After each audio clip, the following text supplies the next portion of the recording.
Today, well, scrap that intro. This week,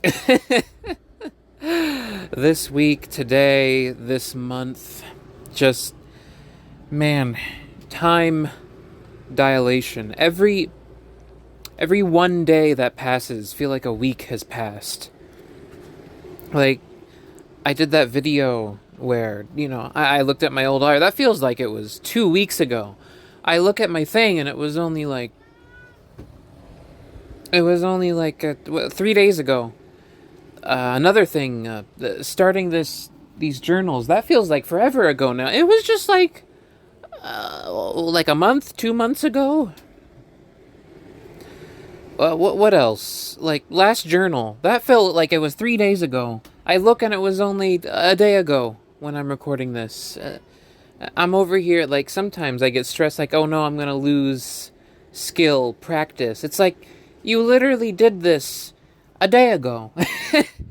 It's barely even been 24 hours since the last time you partook in this or participated. You're fine. You can take like a day or two, to just calm down with it and take a bit of a break. Not with these journals, though. These journals, I really do look for. I spent all day thinking about it, and just like wondering what's gonna happen. Yeah, I became. Before I get to the thing that I something more engaging. The one thing I wanted to talk about is today and yesterday. I've become a little detective, sorting through all of the various lies and fibs and things like that the other person has been telling me. Yeah.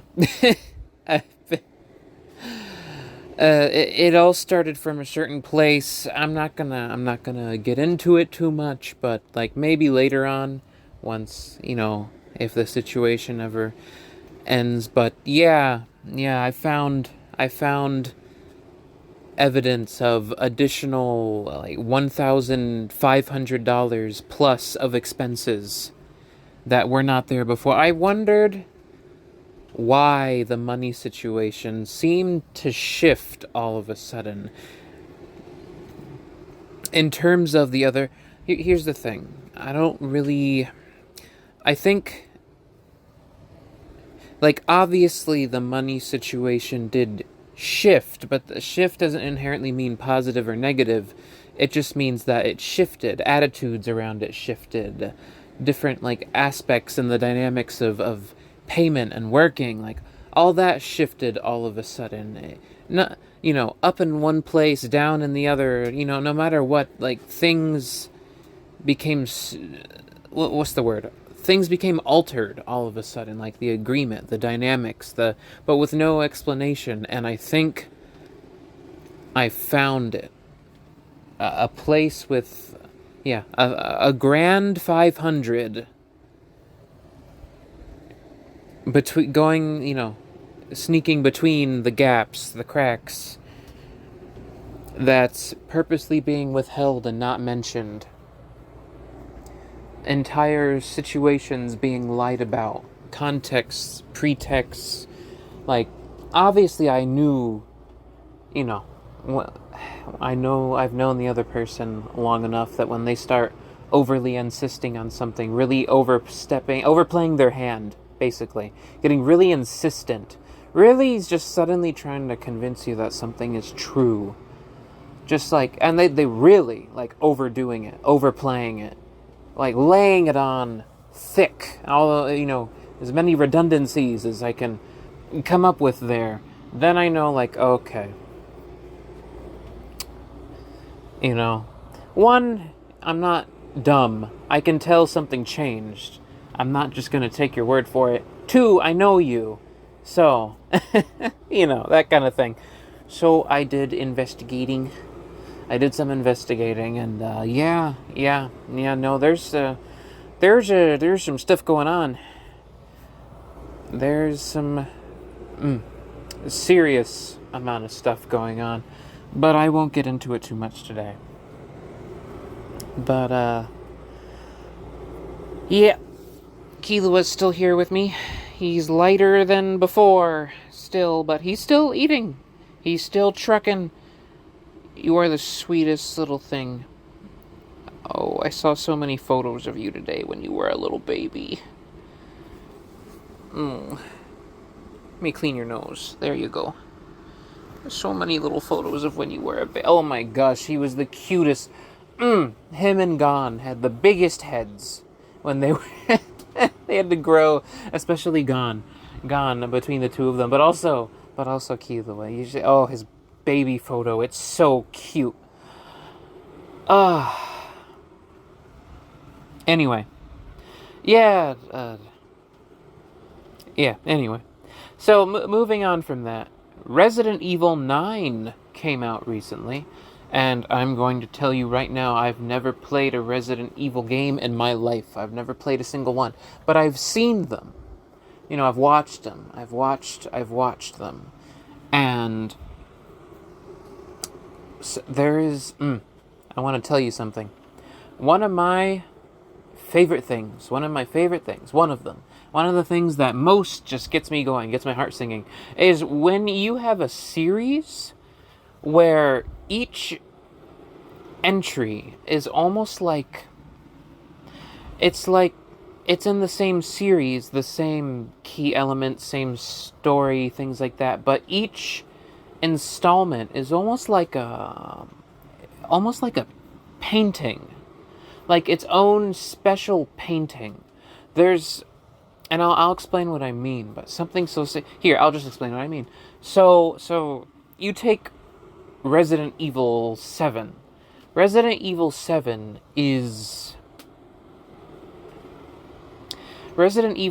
has this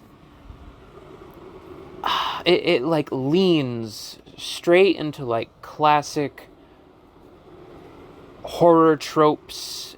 Here's what I mean by painting. So you look at Resident Evil 7, what do you have? You have this like moldy swamp country, like biological sort of aesthetic. It really leans into that like organic textures of mold, grime, slime, like tar, what's the word I'm looking for? Degraded, just like disgust, squishy. It has this. It leans into this feel, look, sound, aesthetic, even like writing style of more like degrading materials. Bio stuff. This greenish, organic tone. And then and it has this like classic horror, classic American horror kind of thing. This country swamp area, this like farm, not necessarily farmhouse. This more like country house type area, like super leaning in on that organic, insects, creatures of different types, like fungi, insects, animals, things like that, and just like grotesqueness, things interacting with the body, and things that like cut or make contact with organic material. It has that whole thing going for it. And then you go to Resident Evil 8, and what's Resident Evil 8? It's a whole new painting. It's this Transylvania inspired, vampires, werewolves, ghouls type thing. Creatures of the night. Its aesthetic is this more like gothic thing. You have these, but it does so well to mix with like its origins as like bioweapons and things like that. That's the thing. That's right. That's what makes it the Resident Evil. It feels consistent across, but each one is like its own painting in a series. You get to 8, and it focuses more on the architecture of it all. You have these stone textures. You have almost like Wicker Man-esque. You have this. It focuses on the fire, the stone, the Gothic architecture, the texture of the what's the word? Texture of like the agriculture, this vegetation, the village. Basically, it has this really.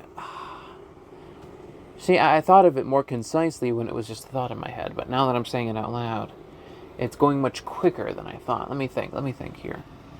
So, that's what it was. So, when it comes to like Resident Evil 8, it has this much greater focus on like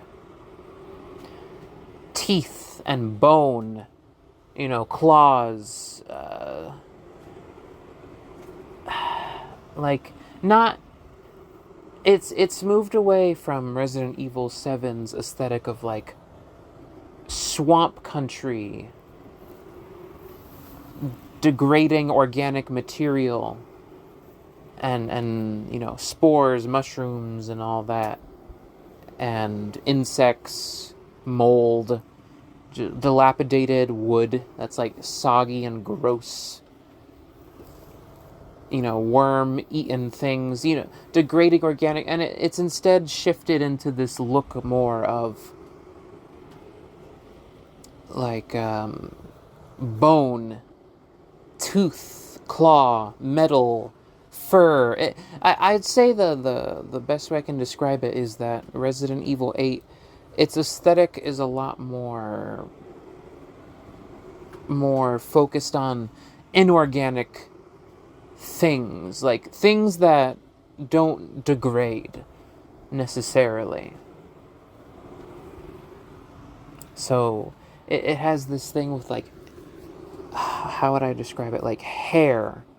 Yeah, hair, teeth, bone, metal, stone. It has a sort of texture profile to it, and fire.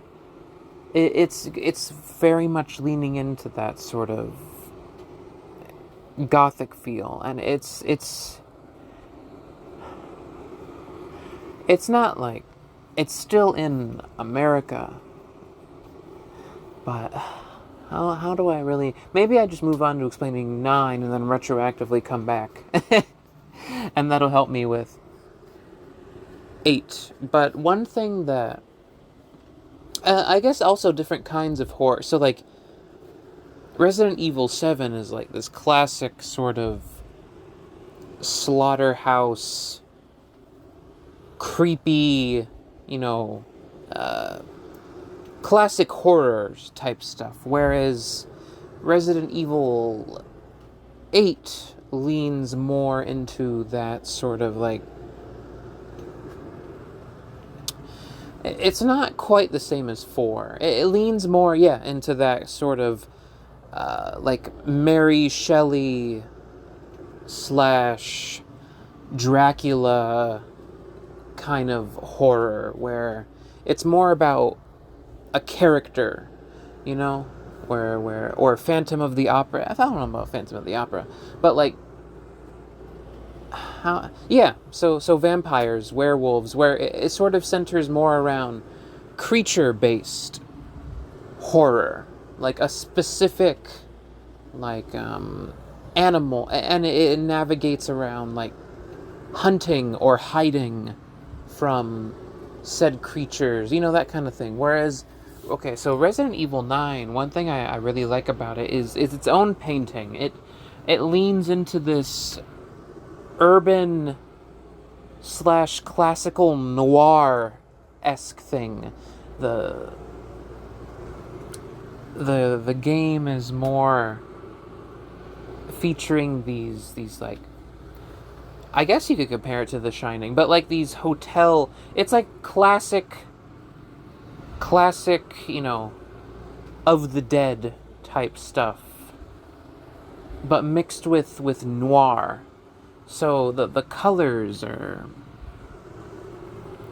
you have like these muted neutral tones, and then it really leans into showing you the the colors of the different architectural structures and the textures. So you get lots of steel, metal. You get the plastic of, you get the more saturated tones of like colored plastic and artificial areas. You get more emphasis on like lights, neon lights, electrical lights.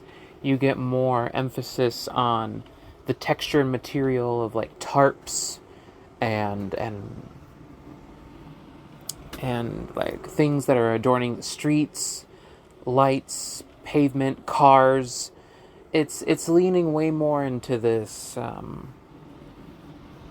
urban aesthetic, and then you get into the different places, like the hospital, the hotel, and everything in there has this very classical, fancy, sophisticated architecture to it. There's more elegance to Resident Evil 9. Things don't break the same in Resident Evil 9 that they do in 7 and 8. In Resident Evil 7, things break down through organic processes. They break down through mold, fungus, uh, just natural wear and tear, getting saturated by water, degrading, bacteria. 7, things fall apart through organic process, decomposition. In Resident Evil 8, things fall apart through teeth, claws, piercing instruments, fire, getting things that tear and shred, things that burn. It's more, rather than a natural process, things in Resident Evil 8 are afflicted by objects that have lethal purposes, that have like lethal design behind them. So whereas in 7 it's sort of a natural just decomposition of things. In 8 it's implements that are made to cause fire which burns, teeth which pierce, claws which slash, and things like that. Things which cut. It's more about, whereas in Resident Evil 9, things break in much more. It's not the same as 7 and 8. In Resident Evil 9, things break in more like, there's less emphasis on what is causing the thing to break down, and there's more emphasis on how it breaks. At least, from my estimation. There's the shift in 9 as to how the thing breaks or how it falls apart versus what is breaking it, that like 7 and 8 had. So in 9, it's more about like how the material, how the stone cracks, how the thing shatters, and there's just like, it's more about, it's less about what's causing the breaking and more of just like what is going to break and how it breaks, if that makes sense.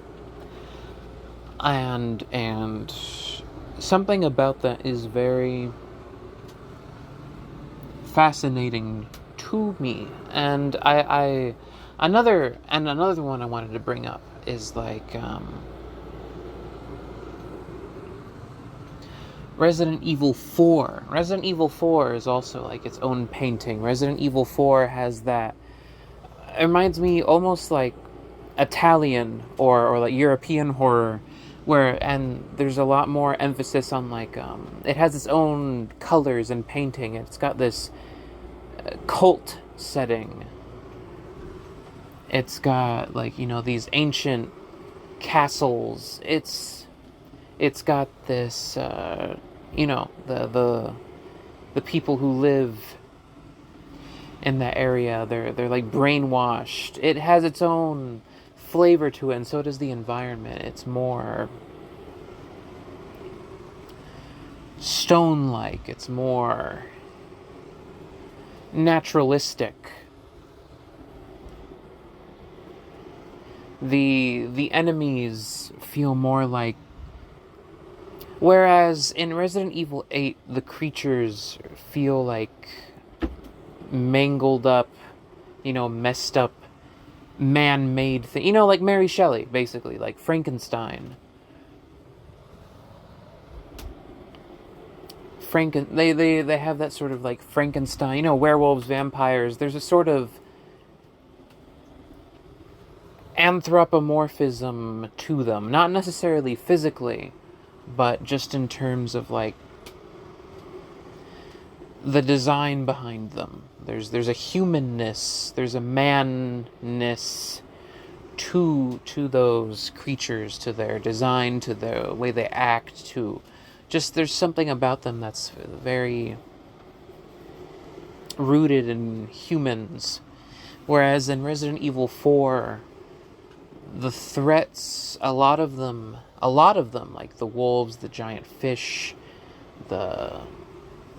it feels more like an unknown, it feels more like nature has been distorted. It feels more like a distortion of nature, but like natural, versus Resident Evil 8's more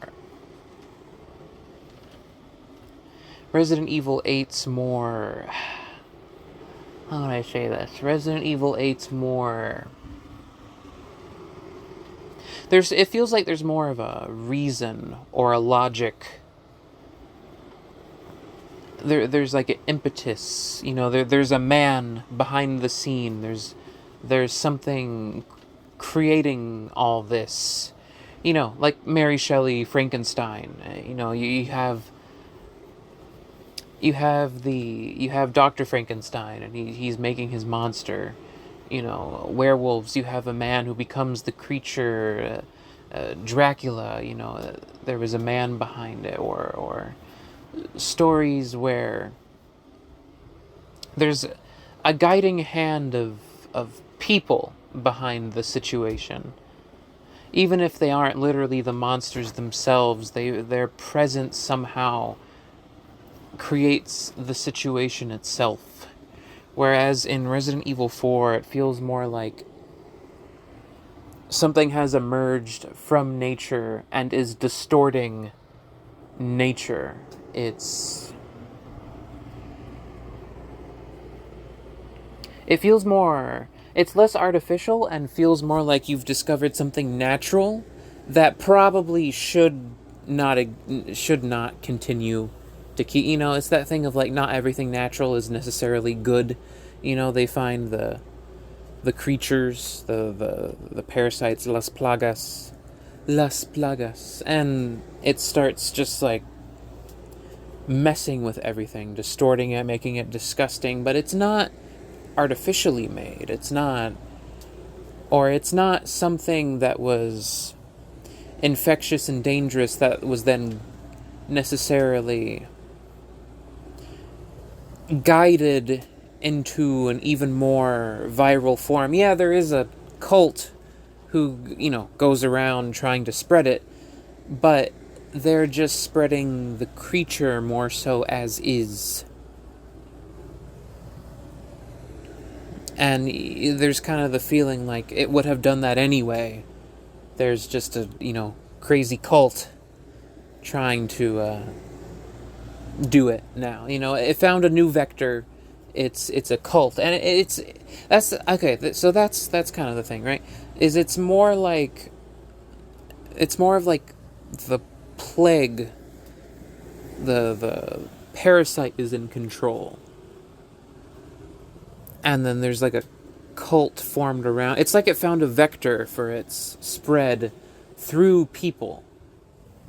Whereas in 8, it's more like the source of the issues that they're facing was more so taken by people and then cultivated. It's not really in control.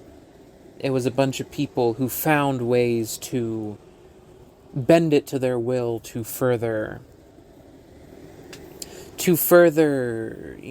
enforce their power and that kind of thing. It has more utility. But then in Resident Evil 9, it's more like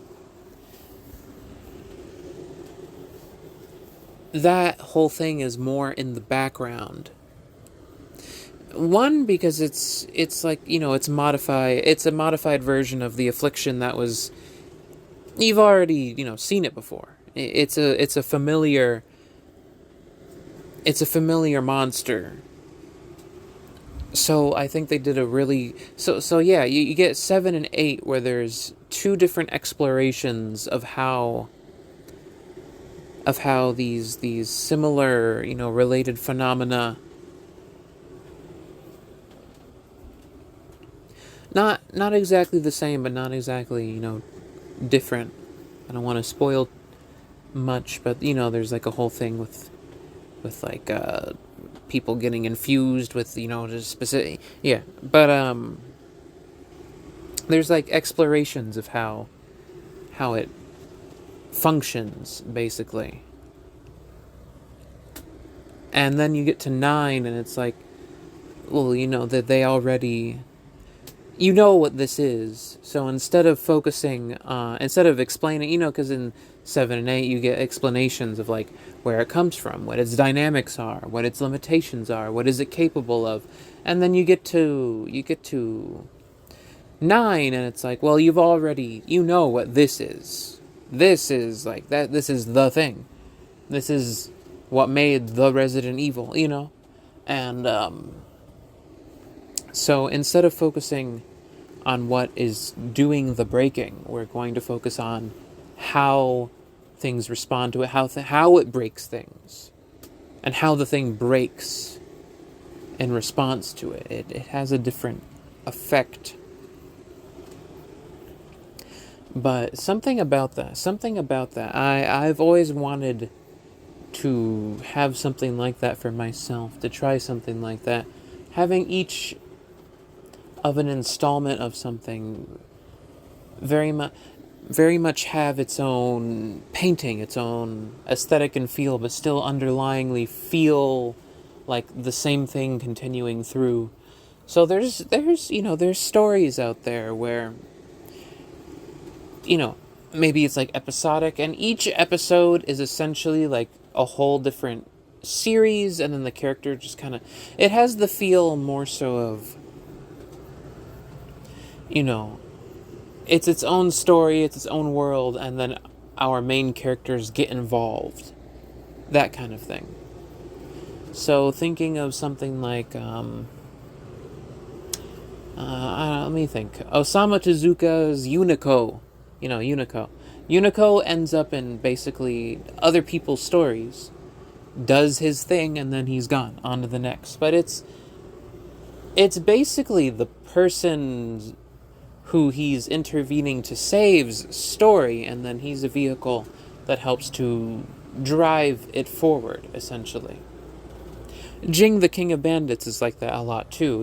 It's not really Jing's story. He's just the person who helps to make sense of everything and to guide things forward.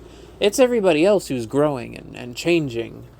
It's their story, and he's there for his thing, but really, he's just a vehicle to help you see more of the specific setting of that chapter. Whereas what I'm more imagining is like, it still very much feels rooted in the characters themselves. You're a main set, a main group, even just one main character, and it still underlyingly feels like the same world. Yeah, underlying, it still feels like the same world, but it feels like that world has a lot of dynamic places that it could go, or you could see, or different